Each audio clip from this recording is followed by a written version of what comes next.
ಕಪ್ಪೆ ಚಿಪ್ಪು ತೆಗೆಯಲು ಹೋದ 8 ಜನ ನೀರಲ್ಲಿ ಮುಳುಗಿ ಸಾವನ್ನಪ್ಪಿದ್ದು ಇನ್ನು 3 ನಾಪತ್ತೆಯಾದ ಘಟನೆ ಉತ್ತರ ಕನ್ನಡ ಜಿಲ್ಲೆಯ ಭಟ್ಕಳ ತಾಲೂಕಿನ ತಟ್ಟಿಹಕ್ಲ ಸಮೀಪ ವೆಂಕಟಾಪುರ ನದಿಯಲ್ಲಿ ನಡೆದಿದೆ. ನದಿಯಲ್ಲಿ ಮುಳುಗಿ ಹೋಗುತ್ತಿದ್ದ 3ರನ್ನು ರಕ್ಷಿಸಲಾಗಿದೆ. ಮೃತರು ಶಿರಾಲಿಯ ಸಾರದಹೊಳೆ ಮೂಲದವರೆಂಬ ಮಾಹಿತಿ ಲಭ್ಯವಾಗಿದೆ. ಒಟ್ಟು 14 ಜನರು ಒಟ್ಟಾಗಿ ಕಪ್ಪೆ ಚಿಪ್ಪು ತೆಗೆಯಲು ಹೋಗಿದ್ದರು. ನಾಪತ್ತೆಯಾದವರಿಗಾಗಿ ಶೋಧ ಕಾರ್ಯ ಮುಂದುವರೆದಿದೆ. ರಕ್ಷಣೆಗೊಳಗಾದವರಿಗೆ ಭಟ್ಕಳ ಸರ್ಕಾರಿ ಆಸ್ಪತ್ರೆಯಲ್ಲಿ ಚಿಕಿತ್ಸೆ ನೀಡಲಾಗುತ್ತಿದೆ.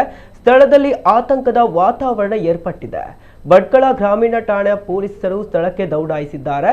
ಸ್ಥಳೀಯರಿಂದ ರಕ್ಷಣಾ ಕಾರ್ಯ ಮುಂದುವರೆದಿದೆ.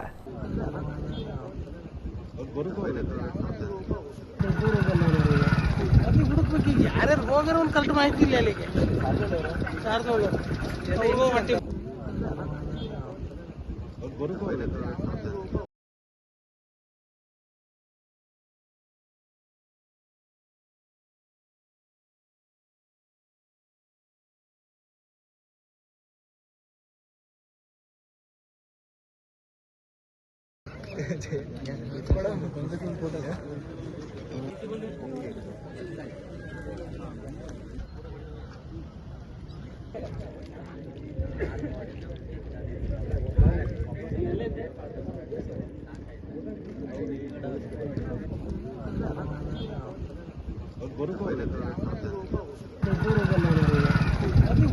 ಯಾರ್ಯಾರು ಹೋಗಾರ ಒಂದು ಕಲ್ಟ್ ಮಾಹಿತಿ ಇಲ್ಲ ಅಲ್ಲಿಗೆ ಸಾರ್ದೋಳು